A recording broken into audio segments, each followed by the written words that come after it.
Are you okay? I knew you would be okay, by the way. By the way, if you guys don't know who this is Fish. He's been sitting next to Cheeseburger in Paradise, selling the most awesome stuff, right, for years. He's like a legend, and everyone loves Fish, and Fish loves everybody. He's one of the wisest people that I know. Can you tell your story, man? You got time? Are you feeling all right? Or yeah. I know it's middle of the day and it's hot. Yeah. Well, I went to Safeway late because the wind was blowing, so I wouldn't be able to leave that night. And electricity was off. It took me about an hour and a half to just get some orange juice. And so it was about 4 o'clock, and I went out and I saw the fire, and you couldn't even see the gateway because it was covered with smoke. And everyone's standing around just looking. And I said, I think we should get out of here because of the speed of this wind. It could be here in 2 minutes. So I went around back to Front Street, and all the cars were lined up, but none of them were moving. And I walked all the way from Safeway to the Chart House. Not one car had moved. And I was wondering what was stopping the traffic. Well, it was a policeman. And I got to the end and I looked up north. There were no obstructions. There was no reason to keep those cars there. Are you serious? I'm serious as a heart attack. And I said, what are you doing? He goes, well, I'm under orders to keep them here. And I said, the fire is right around Safeway. It's going to hit Front Street. These people got to get out of here. And he said, I'm following orders. No way. And so I just kept walking. And I went, well, maybe he knows something I don't, so. And I keep walking down the highway, and I look behind, no cars are coming out.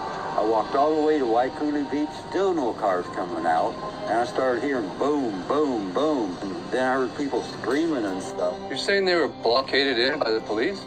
At the end of Front Street? Yeah. Like where the restaurant is? Where the Chart House. Where the Chart House was, I should say. There was a blockade there, and they could not go any further. Right. From Safeway to there, not one car had moved. And people walking in front of me, the people in the cars are saying, would you like a ride? And they go, oh, okay. And they'd get in. They asked me, no, you better get out of here, but they just, well, we were told to evacuate by car. I was well, okay. So I just kept walking, and I got all the way to, like I said, the Civic Center. And then I started hearing all the explosions, and there was no one walking behind me or on bicycles or anything. And I just... Dude, that is unbelievable. I had no idea, until the next day when I walked down there of what had happened. I said, oh my God. So did Venmo, do you have any kind of online account of any kind whatsoever? Nothing.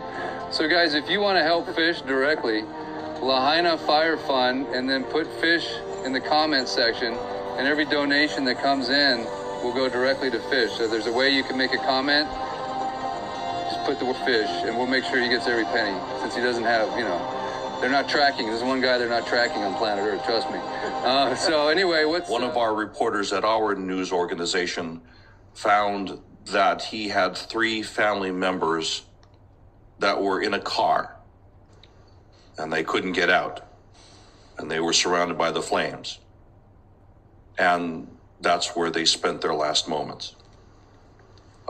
2 adults and a child. And that's related directly to one of our reporters. So that reverberates throughout the newsroom.